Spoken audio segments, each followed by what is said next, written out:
Good afternoon. Let me start again by saying that we continue to pray for all of the victims of the Key Bridge collapse and also their families. We are thinking of you and your loved ones when you wake up in the morning. We're thinking of you when we go to bed at night, and your heart and all of you are in our hearts and continue to be in our prayers. Estamos pensando en todos ustedes y en sus seres queridos desde el momento el que nos levantamos por la mañana y cuando nos acostamos por la noche. I also want to recognize all of our first responders and emergency personnel. You continue to be the best of us, and we thank you. Now, this morning, I received a briefing from Unified Command, and today I'll provide some updates on the 4 directives that I've issued to the team. As a reminder, first, we need to give closure to these families. Second, we need to clear the channel and open vessel traffic to the port. Third, we need to take care of all the people who have been affected by this crisis. And fourth, we need to and we will rebuild the Francis Scott Key Bridge. So first, on our recovery efforts and providing closure to the families. I've appointed Adriana Lee to serve as our administration's liaison to the families of the victims in their time of need. Adriana currently serves as a director of the Governor's Office of Immigrant Affairs, and yesterday she joined with leaders from city and state and federal levels to meet with the families of the victims. Around 100 people were in attendance during these 2 meetings, including representatives from Baltimore City, Baltimore County, the Maryland State Police, the FBI, and the American Red Cross. These 2 meetings lasted a combined 6 hours. Yesterday's meeting established a direct line of communication for the families to obtain continuous updates about the progress of our recovery efforts. And the state has assigned a case manager from the Department of Human Services to support these families. On the day of the collapse, I said that we would stop at nothing to support these families. And we will continue to stop at nothing to give these families the closure that they need and the closure that they deserve. Mission first, people always. Second, on clearing the federal channel and opening vessel traffic to the port. Yesterday, we showed you a 3D sonar rendering of the bottom of the river. Now, these renderings were being used by salvage divers to navigate the wreckage. And as you saw yesterday, and you remember, that water is so murky that salvage divers cannot see any more than 1 to 2 feet in front of them. As you remember from yesterday, the collapse of the bridge is so distinct and so severe, with the metal that is so disconfigured and so brought together and pancaked, that it continues to make this mission extraordinarily complicated and dangerous for those who are conducting it. And so every single diver that goes into the water has been paired with an operator who uses a mix of 3D renderings and drawings and pictures to be able to guide their partner. That all of the rescue operations are essentially being done within buddy teams. And we have brand new video from Unified Command that shows you just what this process looks like. And you'll be able to hear both the salvage diver and also the operator in this video.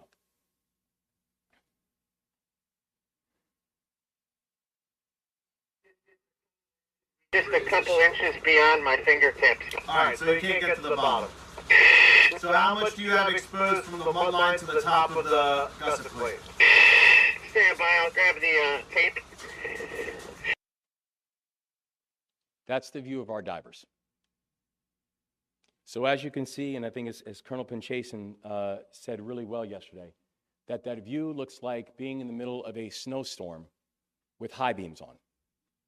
That's the complication that our divers are navigating right now. And that's why we have to move with not just extreme caution, but also extreme safety. Because as we've said before, safety and making sure that we have no more casualties and no more injuries is the highest priority of this unified command. We also need to make sure that the port stays open, even if the channel is closed. Vessel traffic accounts for the vast majority of economic activity that takes place to and through the port. But to keep things moving, we've got to get creative, and we have. So over the last few days, a large vessel bound for the port of Baltimore was rerouted to the port of New York and New Jersey due to the collapse. But we wanted to make sure that those containers made their way to Baltimore. And so I've been informed that as of this morning, 75 containers from that rerouted vessel arrived at the Seagrit Marine Terminal at the Port of Baltimore, operated by Ports America Chesapeake. These containers will be transferred from rail to the port by members of the International Longshoremen's Association, or ILA. And I want to thank all of our friends at the port, including our partners at CSX, for their leadership in getting that shipment down to Baltimore. Because without their hard work, those 75 containers would likely have never made it to Baltimore. This work presents a model about how we can move in partnership to get commercial activity through the port, even when the channel is closed. And I want to thank our friends over the Port of New York and New Jersey for working with us to make it happen. Now, I do want to be clear. This is just a permanent, so this is not a permanent solution. The 75 containers that we moved today represents less than 5% of the average number of containers that the port processes daily before the collapse. Less than 5%. So we still have a long road ahead of us to getting vessel traffic back up to full capacity, but we will get it back up to full capacity. It's critical for our workers, it's critical for our economy, it's critical for our state, and it's critical for our country. Mission first, people always. Third, on taking care of our people. Over the last 2 days, our new Maryland Business Resource Center have helped a combined 77 businesses. And tomorrow, we will open a new permanent business center in Baltimore County. The permanent site will be located at the Garden Annex building at the Community College of Baltimore County and their Dundalk campus. The address is 7200 Solars Point Road, Baltimore, Maryland, 21222. It will open to the public tomorrow morning at 8 a.m., and I encourage everyone to visit sba.gov for more information on hours and resources. We've stood up these centers at incredible speeds, and we could not have moved so fast without the partnership of our federal delegation, without the partnership of our local leaders, and the partnership of the Biden-Harris administration. And today, we are thankful to be joined by Isabel Guzman, who is the administrator of the Small Business Administration. And Administrator Guzman has been an absolutely extraordinary partner inside this work from the very beginning. And I want to say thank you for all of your leadership and support. Say thank you also to the entire Biden-Harris team. Thank you all for believing in Baltimore. And thank you all for standing with Maryland always. Now, I want to provide a brief update on the state budget. We entered budget season being very clear that we needed to be fiscally responsible as a state. We needed to study the data. We needed to direct state resources towards proven programs that offer big returns. And we needed to prioritize spending in a way that invests in our state and grows our economy in the long term and doesn't choose one over the other. So yesterday, state legislators unveiled a bipartisan budget agreement that reflects each of these goals. This bipartisan budget agreement makes significant investments in public education, in childcare, in housing, historic investments in each of those areas. And this budget advances our commitment to making Maryland safer, making Maryland more affordable, making Maryland more competitive, and continuing to make Maryland the state that serves. And this budget achieves each of these goals without raising the personal income tax, without raising the corporate income tax, and without raising sales tax for the second year in a row. I'm proud of this agreement. I'm proud of this partnership. And I look forward to getting the final budget to my desk for signature. This is going to provide the kind of certainty in this moment that the people of our state need, that the people of our state deserve, and know that this state is going to be bold and also be fiscally responsible and not choose one or the other. And I want to thank Speaker Jones, President Ferguson, Chairman Barnes, Chairman Gazzoni, and Minority Leader Hershey for all of their work and cooperation in making this happen. I also want to thank Delegate Luke Clippinger, because today he presented the House version of the Port Act at a committee hearing. He has stepped up alongside other lawmakers from the districts that border the Port of Baltimore. And this is exactly what partnership looks like. This is exactly what Team Maryland looks like. Partnership produces progress. And when we move in partnership, we win. And I'm grateful to have such partners in this work. Mission first, people always. Now, fourth, on rebuilding. We cannot rebuild the bridge until we clear the wreckage.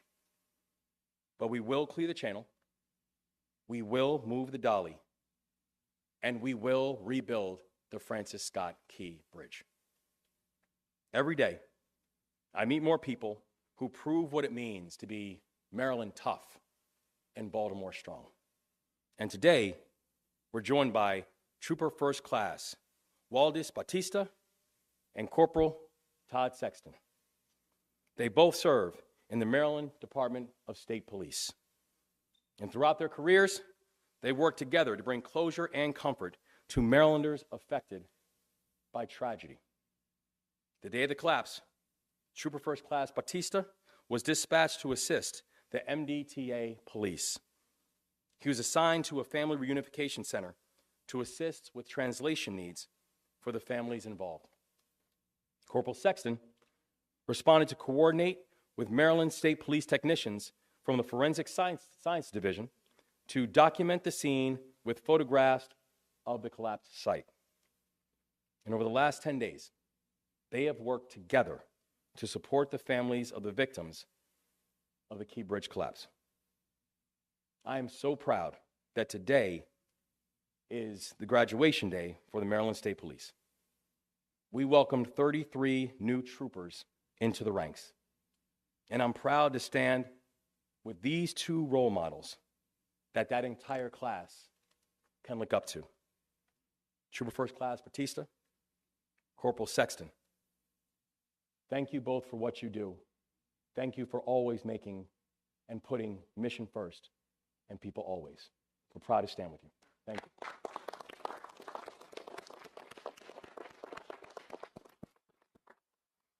So in a moment, I will turn it over to Admiral Gilreath speaking for Unified Command. And then we will be joined by the following speakers: Small Business Administrator Guzman, Senator Ben Cardin, Congressman Kwesi Mfume, Baltimore Mayor Brandon Scott, Baltimore County Executive Johnny Olszewski, and I'm thankful for everyone, including our Lieutenant Governor, who are standing up here today, and for this remarkable team who has not stopped working on behalf of the people of this state. I will now turn it over to Admiral Gilreath, representing Unified Command. Thank you. Good afternoon. I'm Rear Admiral Shannon Gilreath, and I'm speaking on behalf of the Unified Command. Before I get into today's update, I first want to say thank you again to the community for the love and support you provided to all of the first responders who have come to assist in this incident. This morning, I went and visited Coast Guard Station, Curtis Bay, Maryland. It's located inside our Coast Guard yard, just right around the corner from the Key Bridge. As I went into the station to thank them for their work that they've been doing on this incident and for getting out on scene immediately after the bridge collapsed, I walked into their break room and I looked around, and it was like the Easter Bunny had come to that unit.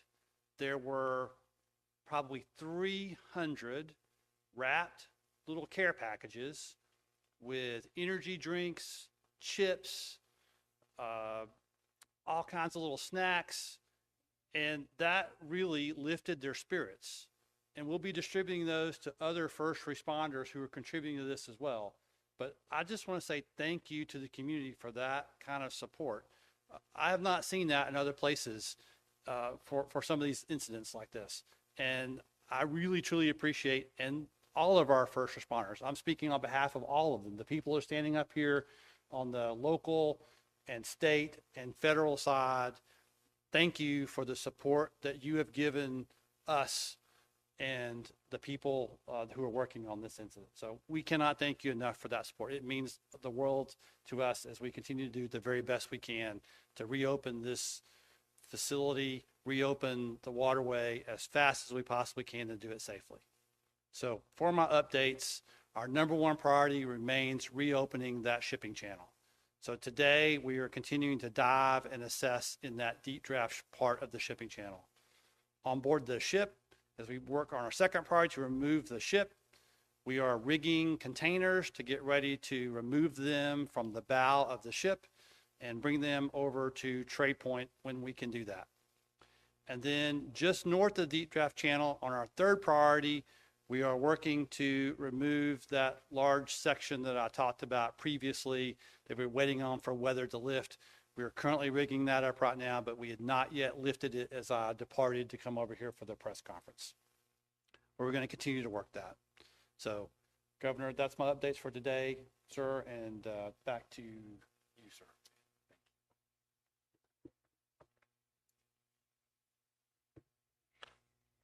Thank you so much. Thank you so much, Governor, really, truly for the partnership. The way that SBA was able to deploy quickly really was dependent on you and your team quickly collaborating with us, working with us to identify and move forward with the disaster declaration. So appreciate the leadership that you've given on behalf of Maryland and truly the entire region as this impact goes beyond just Baltimore and just Maryland. I also just want to thank the congressional delegation here as well. Senator Cardin and Congressman Mfume both serve on the small business committees in their respective houses and are very familiar with SBA's programs and, talked to me both early on just to make sure that SBA could be fully deployed to really help the community, help the small businesses in this recovery. And I want to thank, of course, the Unified Command, really delivering on President's commitment to move heaven and earth to really try to focus on helping us not only reopen the port, but rebuild the bridge and move forward into the future with this recovery. We are, continuing to focus in the early stages and grieving for the families who have lost loved ones. And I just want to share as well my sentiments for those family members who have lost loved ones with prayers and condolences. President Biden directed the team early on to dive into the federal resources available within every agency and make sure that we could deploy quickly and swiftly to help the community not only survive but thrive into the future. And SBA from day one was clear that we were going to be needed on the ground with our special disaster support that we provide to small businesses. We're pleased to work early on with Governor Moore being able to turn around a disaster declaration after request within 24 hours and shortly thereafter open our first business recovery centers on Monday, opening 2 to start and with an intent to continue to expand to make sure that we're boots on the ground with a high-touch customer service that really helps the community access our incredible programs at the SBA. We were, of course, focused on coming in swiftly because we know that small businesses that are the heart of communities and have really put their heart and souls into their businesses and building them and investing in them have been impacted by the collapse of the Francis Scott Key Bridge. We wanted to make sure that financial relief, financial support was available to them so that they could have time to strategically pivot, adapt, and survive during this time as the state and the federal government responds to this disaster. The SBA deploys economic injury and physical disaster loans during disasters. In this case, economic injury disaster loans are being deployed with funds available up to $2 million to support businesses and nonprofits with low interest, long-term loans that are affordable, but also recognizing that this is a long-term recovery and that there is uncertainty for small businesses in terms of the timing of their ability to recover. So we have, under the Biden-Harris administration, moved to deploy 12 months of deferment on payments and interest, meaning interest does not accrue.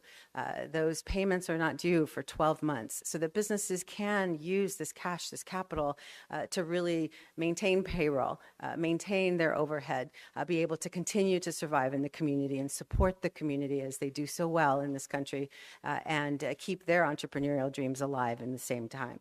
So we're pleased to be deploying this economic injury disaster loan, not only for the state of Maryland, but with the governor's declaration, we were able to deploy in all contiguous counties in neighboring states of Pennsylvania, Delaware, West Virginia, Virginia, as well as DC. And to date, over 500 applications have been finalized with the SBA. We're continuing to see, as the governor mentioned, within our business recovery centers, businesses seeking assistance, seeking help, not only the great loans, but as well the advice on how they can position their business for success. With this capital deployed, we believe that we'll be able to help in the long term, help these businesses reposition, help economic development. And we know how critical they are in communities. There's over 640,000 businesses, small businesses here in the state, in Baltimore region specifically, 50,000 employer firms employing over 500,000 people. That's a huge economic impact, and we want to make sure those businesses who have been disrupted either because they worked directly with the port or because they were on either sides of that bridge, depending on commerce going across that mile and a half, those businesses are the ones we have in mind because there's a ripple effect that we want to make sure we address for the people of Maryland and the entire region.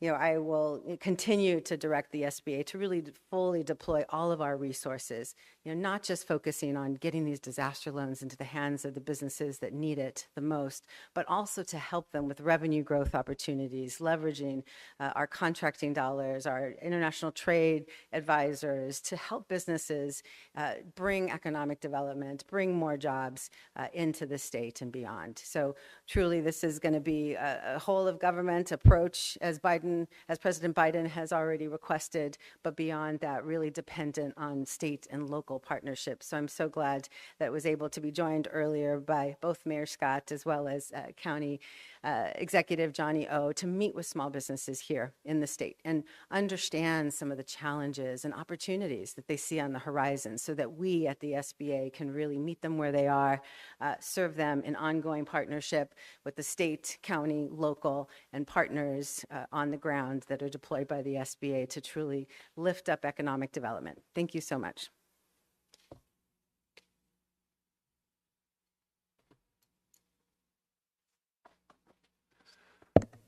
Governor Moore, your federal delegation stands squarely with you. Senator Van Hollen, Congressman Mfume, the entire federal delegation supports the 4 priorities that you've outlined.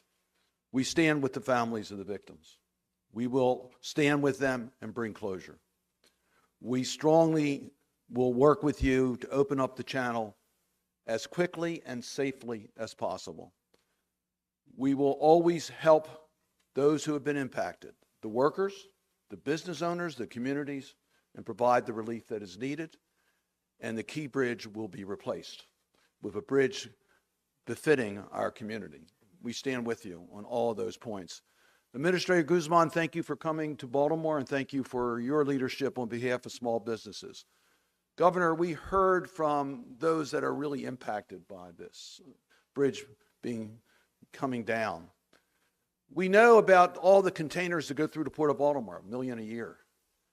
We don't realize how many small businesses are impacted if those containers don't come in. We heard heart-wrenching stories from William and Dawn as to how they put everything in their life into their businesses, to start it, to be an entrepreneur, to grow our economy. And now they don't know whether they're going to survive because they depend upon those containers being there in order to transport them. That's their business. They don't have deep pockets. One worked as an independent contractor. One has 1 or 2 employees. They need our help. So, Administrator Guzman, thank you for being there today. What we heard today is the urgency of helping our small business owners and the coordination of the resources that may be available. And to Mayor Scott and County Executive Shesky, you are providing some of that gap. And we want to make sure that that is coordinated with the federal tools and the state tools so we can get maximum help to maintain these small businesses during these extremely difficult circumstances. And Governor, I want you to know, Congress resumes session on Monday, both the House and the Senate. We will be convening with the Biden administration, with the Office of Management and Budget, with the Federal Department of Transportation, with the State Department of Transportation, with your team, to make sure that the resources that are being made available, and I want to make this clear, there's been no delay in federal resources or personnel to deal with the missions that you outlined. We're going to make sure that that continues, to make sure Congress does everything it needs to do in order to carry out the commitment the President has given us and the one that we think needs to be carried out. So we're going to work immediately to do what is never necessary in Congress to make that a reality. Now, we know there's some people who say, well, isn't there third-party liabilities and their insurance? And the answer is we're going to hold all responsible people fully accountable. But we're not going to delay opening our channel or rebuilding our bridge with the lengthy process that may take. So we're going to make sure that we hold everyone responsible for the benefit of the taxpayers. But we're going to move with prompt dispatch to open that channel and replace the bridge. So you have our full support, and one of those key players is my colleague in the House of Representatives, Congressman Mfume.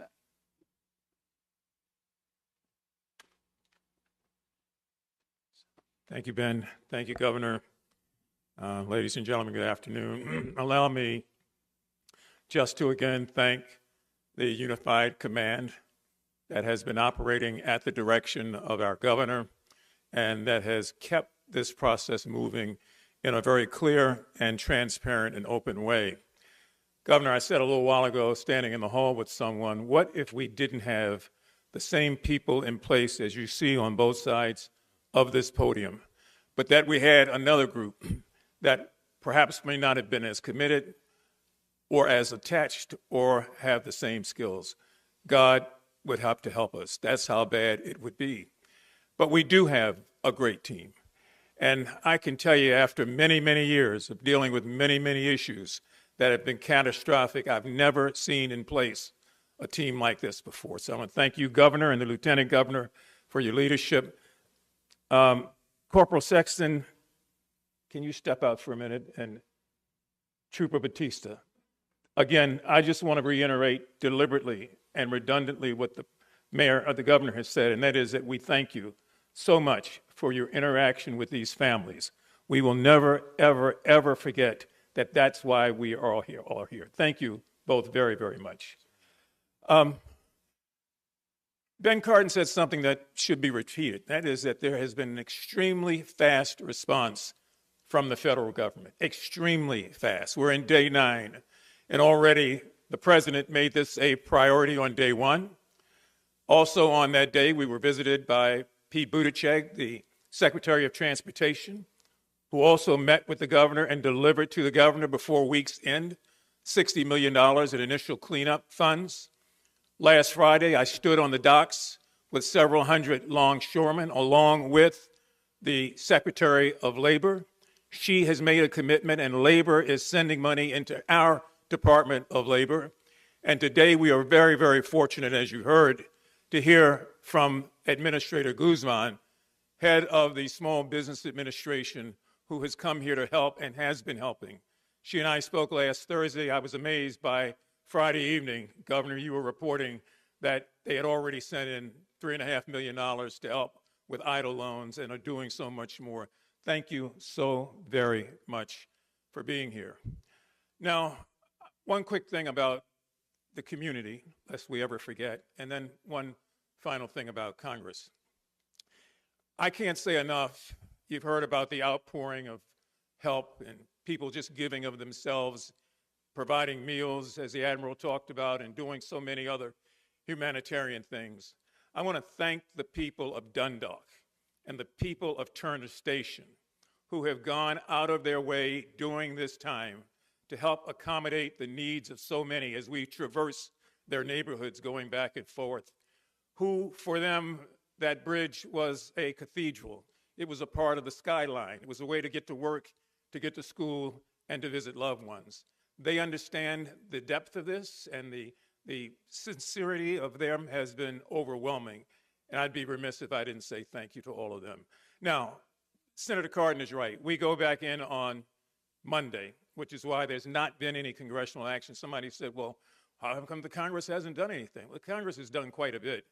And getting ready for next week, I mentioned to you a few days ago that I'd spoken directly with the Speaker of the House of Representatives, Speaker Johnson, who understood before I could even talk about the seriousness of this, the impact that it was going to have on the area, but most of all on the country, because of the disruption of supply chains and the disruption of all the things that go with taking goods and services and moving them around the country. We do not want to affect the economy, and he understood that, as did Tom Cole and Rosa DeLauro, the two ranking senior members on the Appropriation Committee, one Democrat and one Republican.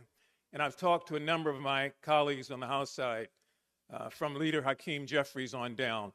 We are ready to receive whatever the president brings and sends to the Congress. And as you know, he will be here tomorrow and talk specifically about what that will be. So when that comes, it will take place. I don't want to get too far off point, but Ben and I and Chris are working our butts off to make sure that this goes through the Congress the way that it should, and that the relief that the Congress of the United States will provide will be efficient and sufficient for this disaster. Thank you very much, and let me bring forward now someone who has just been a shining star throughout this disaster, and that is the mayor of the city of Baltimore, Mayor Brandon Scott.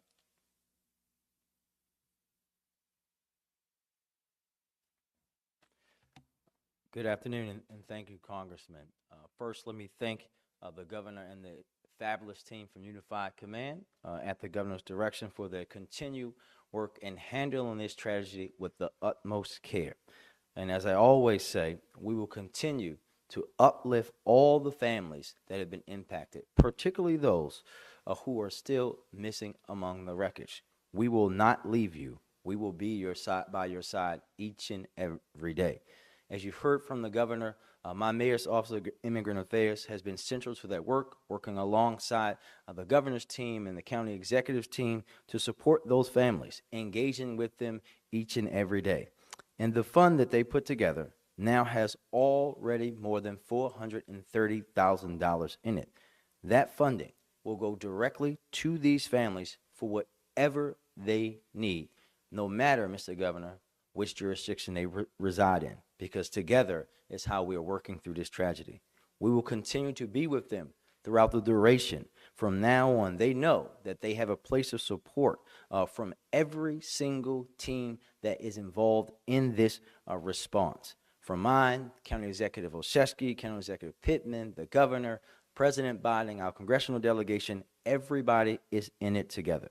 And we know that one life is one too many, but we know that it would have been more families and more people if we did not have those first responders who we saw earlier this week with the quick response that they had. Last night, Mr. Governor, I had the opportunity to spend some time with some of the Baltimore City Fire Department dispatch team from C-Shift who were working that night, including Captain Sherry Wagner, Lieutenant Amelia Hemsley, Dispatcher Smith, Dispatcher Serdell, Dispatcher Dumfrey, but I want to give a particular shout out to Dispatcher Shamanique Davis, a lifelong Baltimorean who took the initial call and worked the operational talk group and the radio, and Dispatcher Shawnetta Moore, who worked supporting radio talk groups, talking to them about immediately jumping into action, making sure that they were helping to coordinate all the different pieces of apparatus and teams that were coming out to the scene. And they did it without even thinking and blinking. Thank each and every one of you for the work that you did last week, but that you do each and every day. Just like their counterparts at MDTA Police, they just jumped into action to be the heroes that they are. And to the county executive's point from yesterday, to show you how small Baltimore is. Last night while I was there, one of the dispatchers said, "Mr. Mayor, I want to show you a picture." It was a picture of me and her dad, who is a longshoreman from 2 days ago when we were at the port. This impacts every single person in our community. I also want to thank you, Madam Administrator, and your team for not only coming today, but for also supporting all of our small businesses through this tragedy. Those stories that we heard today were heart-wrenching, but we know that we all will be here to support them and that the full weight of the federal government will be on display here tomorrow and always through the leadership of President Biden. Thank you very much for everybody, and I'll turn it back over to Governor Moore. Oh, sorry, I'm sorry. I'll turn it over to my center, County Executive Johnny Olszewski. Thank you. I'm happy to take a pass from my point guard anytime in Mayor Scott. Again, just lifting up those families impacted in our prayers, along with our first responders and, frankly, the incredible leadership of our unified command and our governor. It's important to pray for our leaders, so please remember to do that as well. Administrator Guzman, thank you for taking the time to be present today, not just in touring the incredible setup that you and your team has. We know both in Baltimore City and in Baltimore County, but also in convening those impacted small businesses. Every time we have a conversation, the picture gets a little more clear about just how deep and wide the impact of this catastrophe truly is. We are in Baltimore County proud to be partnering with you, with the governor's team, and with our counterparts in Baltimore City to open up a more permanent site at the Community College of Baltimore County. Tomorrow, that new site will be open and running alongside the temporary site at the DRC before transitioning permanently on Saturday. We look forward to continuing to do whatever it takes to support our governor, our president, and his team. We also look forward to welcoming the president tomorrow. I'll just end by saying it's no surprise that President Biden is coming to join us in person. I know that we all got calls early and often. Senator Cardin, Congressman Mfume, the mayor, myself, the governor, the lieutenant governor. And so between that, along with the personal touch of his senior advisor, Tom Perez, his SBA administrator today, his Secretary of Labor, Secretary of Transportation, you start to get a sense that that commitment is real. So we look forward to welcoming the president tomorrow, and we continue to welcome the incredible support he has shown to us in this moment of need.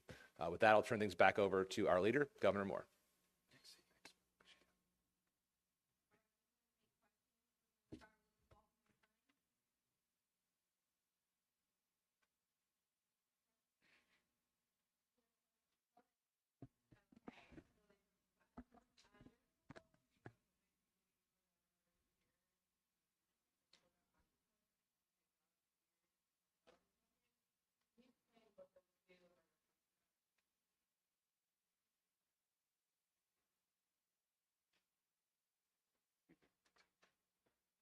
The Code Octopus is a 3D volumetric sonar that gives us those videos that we saw yesterday. It really allows us to see through the murky conditions that are under the water and helps provide some situational awareness to the diving supervisor who is directing the diver on the bottom. The salvage bucket is on its way up. It's basically a giant grab that goes down to grab some of the wreckage to lift it up, the wreckage that can't be rigged individually to be put onto a barge. Thank you.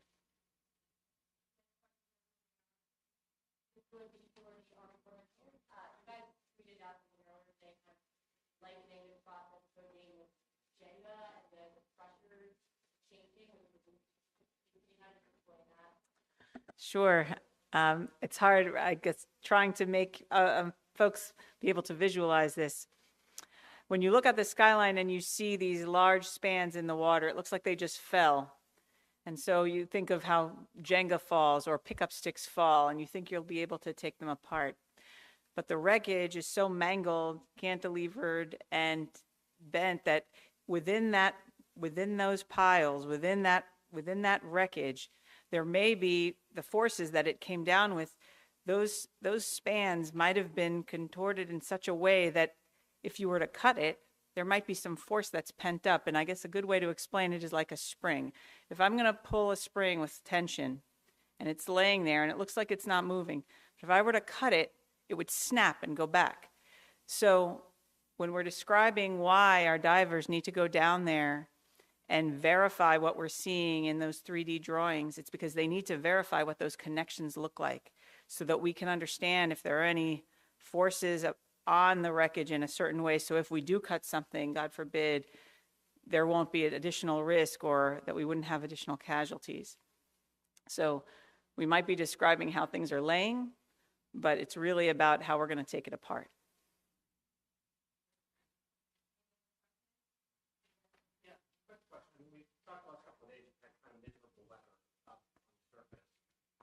We at least got a break from the rain for a bit today.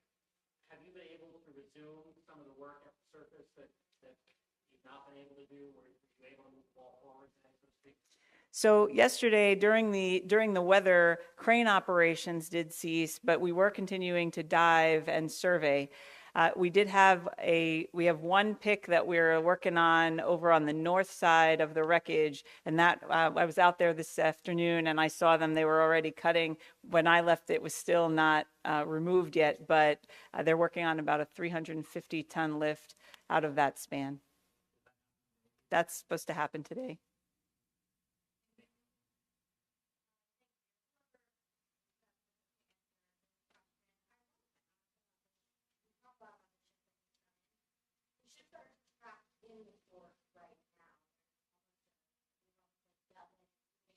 Military vessels are supposed to be able to move at moment's notice.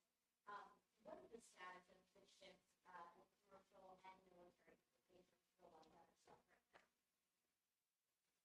So there are 7 commercial vessels that are stuck within the port. They still have all their crews upon them, and they are at their docks, and we are checking regularly on those crews that are on board those ships. And they will not be able to leave until we're able to open a channel deep enough for them to be able to get out. The same is true with the military sea lift ships that are in port here. That's the status of those. And then there are some other tugs and barges that need a deeper draft than the 2 alternate channels that we have currently to get out. And so once we're able to open up another alternate channel that's at that draft, then they'll be able to get out as well.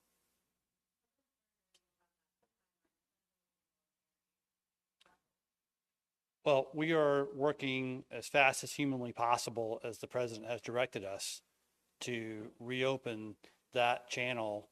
And we are going to do that as fast as humanly possible, but we're also going to do it in a very safe manner so that we don't have more casualties or injuries to the workers who are doing that, ma'am.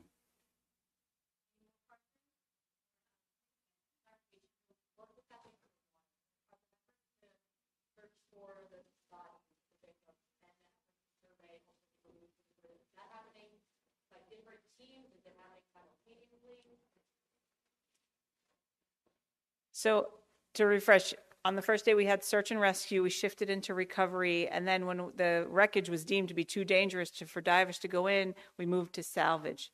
But the salvage operation doesn't mean that we stop. And salvage operation is a very disciplined, methodical, and iterative approach.